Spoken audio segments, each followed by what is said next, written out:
Hi everyone, today we're going to discuss how to make the most out of your Zoom lessons with a very efficient setup that doesn't cost any extra money, and it is probably the most effective way to have Zoom lessons. Okay, 3 things are most important: your internet, your sound, and your vantage point. Let's first talk about the internet. Make sure that you're pretty close to your modem or your Wi-Fi signal, and they have a very strong signal for these lessons.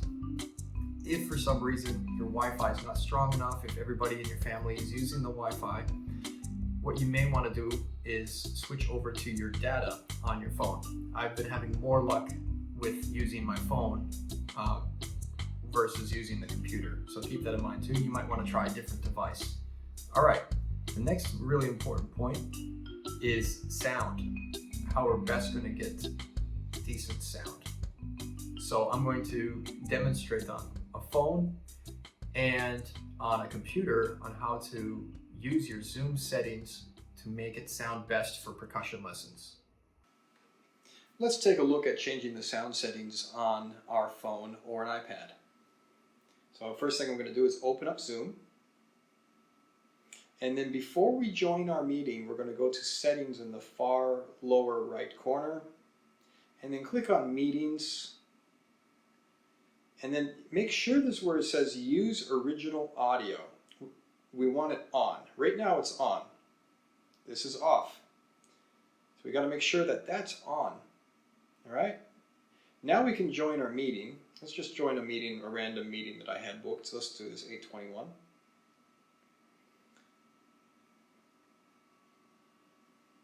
Okay, we're going to start the meeting, start the video. Hello. All right, now what you're going to do is you're going to go to More on the bottom here. You see the 3 dots on the bottom? More, click on that, and it says Enable Original Sound. Just go ahead and touch that, and now we will have great sound on our phone. Okay, now to demonstrate how we're going to change these sound settings on a computer. So first thing I'm going to do is open up Zoom.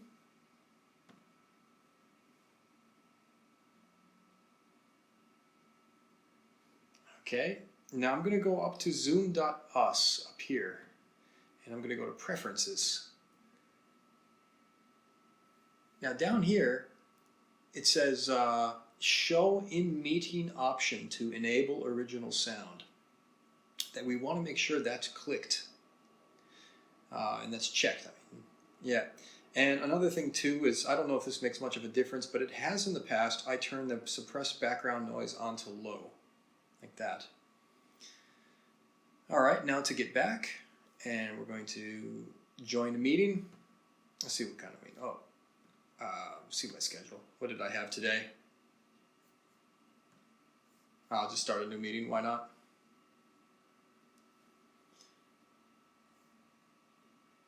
Join with computer audio. Okay. Now, if you look at this corner up here, it says original sound is off. We want to make sure we turn that guy on. There we go. And now we should have really nice sound on our computer. Now, one quick thing about backing tracks. If you are using backing tracks or playing with music, we will need to hear that through a separate device.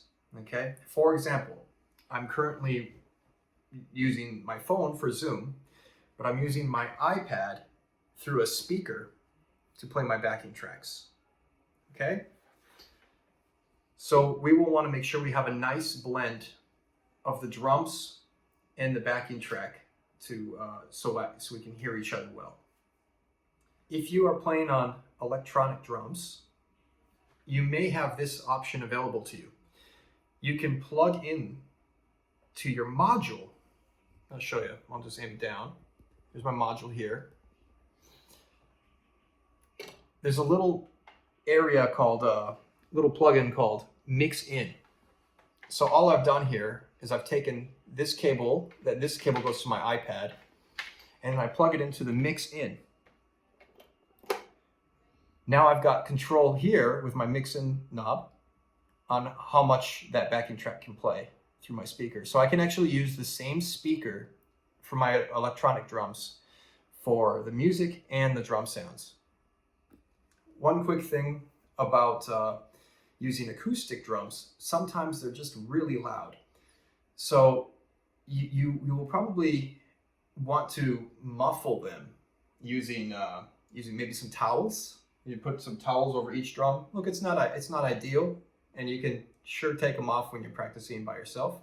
But just for the sake of lessons, drums like to peak the microphones pretty easily, so it doesn't sound that great. So try to play a little bit softer during lessons, and maybe cover up with some tea towels. That'll help with the sound quite a bit.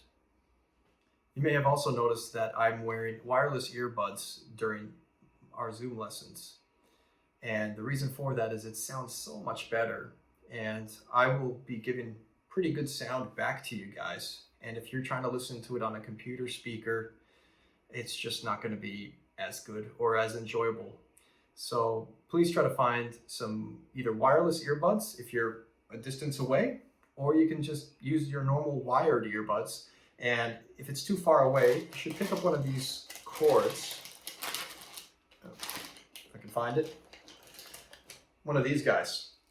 This is just a earbud extender, pretty much a headphone extender. So it's got the headphone jack there and a place to plug in your headphones over here, so that way you can reach your phone if it's across the room. Okay, third really important thing is the vantage point, what we're seeing. Now, ideally, I'd like to see a setup similar to what I've got here.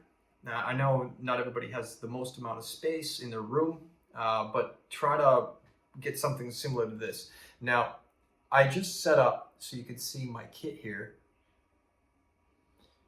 And if I'm sitting at my kit ready to play like this,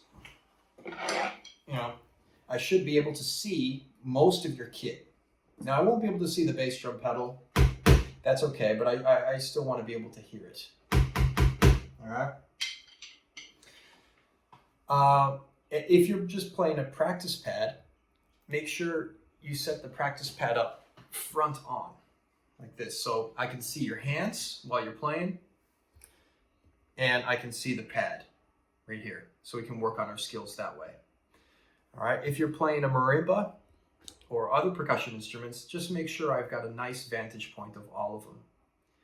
Also, please make sure you are using a music stand with your books, like so. If you have the book, it is much better than trying to read music off the screen, or especially the same screen that we're trying to zoom on. It makes it very difficult. If I have sent you some PDFs of some sheet music, please use those PDFs and print them off after our lesson, and that way you can easily access them during our lesson. Another thing I'd like to mention is try to set up your camera a safe distance away from you so we can see everything that we need to see. I'm using a tripod at the moment, so I've got a pretty big tripod that I can move around, and it's very helpful. But if you don't have a tripod, you can pick up a little phone one that stands on your desk, and it holds your phone up. And please don't put your phone on a music stand, because it affects the sound a bit, and especially like the rattling and stuff. It just hasn't worked in the past. Try to use a tripod, or if you're using your computer, set it up a little ways away so we can see everything we need to see. One more thing I'd like to say is, if for some reason your internet is just so slow that it's just so choppy and we just can't do Zoom lessons, don't worry, there's another option.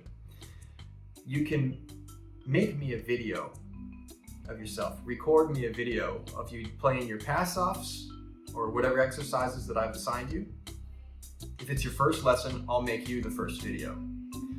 And then you send me a link through YouTube, and I will actually make a reaction video to your video and give you pointers and tips, and then send you a video back.